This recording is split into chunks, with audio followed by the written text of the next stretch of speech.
16 বছর পর লংগদুতে জামায়াতের বিশাল শোডাউন।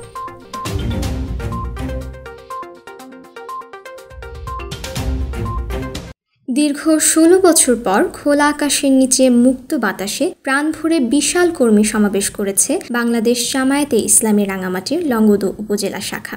সম্মেলনে প্রধান অতিথির বক্তব্যে জামায়াতে ইসলামীর কেন্দ্রীয় অ্যাসিস্ট্যান্ট সেক্রেটারি জেনারেল মাওলানা মোহাম্মদ শাহজাহান বলেন, দীর্ঘ 16টি বছর শেখ হাসিনা ফ্যাসিবাদের মাধ্যমে এদেশের শান্তিকামী মানুষের উপর অপশাসন ও দুঃশাসন চাপিয়ে দেওয়ার মাধ্যমে যেমন সব ধরনের অধিকার কেড়ে নিয়েছিল, তেমনি ইসলামপ্রিয় তৌহিদি জনতার আবেগ অনুভূতিগুলোকেও রুদ্ধ করে রেখেছিল।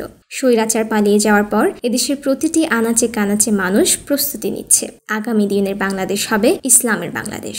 শুক্রবার 4 সেপ্টেম্বর সকাল 9টায় রাবেতা মডেল উচ্চ বিদ্যালয় মাঠে লংগদু উপজেলা জামায়াতে ইসলামের আয়োজনে এই কর্মী সম্মেলন অনুষ্ঠিত হয়। এতে বিশেষ অতিথি ছিলেন রাঙামাটি জেলা জামায়াতের আমির অধ্যাপক আব্দুল আলিম, লংগদু জামায়াতের মাইনী ইউনিয়ন পূর্ব শাখার আমির মোহাম্মদ শিহাবুদ্দিন শিহাবের সঞ্চালনায় লংগদু উপজেলা জামায়াতের আমির মাওলানা মোহাম্মদ নাসির উদ্দিনের সভাপতিত্বে এতে বিশেষ অতিথি হিসেবে আরও উপস্থিত ছিলেন রাঙামাটি জেলা জামায়াতের সেক্রেটারি মাওলানা মোহাম্মদ জাহাঙ্গীর আলম, জেলা সহ সাধারণ সম্পাদক মনসুরুল হক, জেলা জামায়াতে ইসলামের প্রচার সেক্রেটারি অ্যাডভোকেট হারুনুর রশিদ, রাঙামাটি পৌর আমির মাওলানা আব্দুস সালাম, জেলা ছাত্র শিবিরের সভাপতি জাহিদুল ইসলাম সানি, লংগদু উপজেলা জামায়াতের নায়েবে আমির মাওলানা মোহাম্মদ সিরাজুল ইসলাম সহ জেলা উপজেলার বিভিন্ন স্তরের নেতৃবৃন্দ।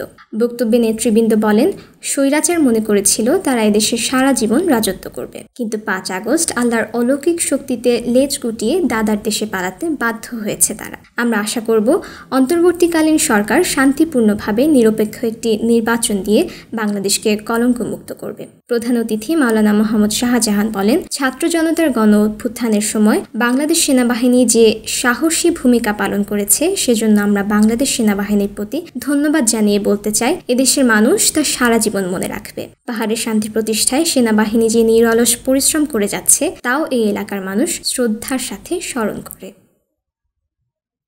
Desk report, CHT TV।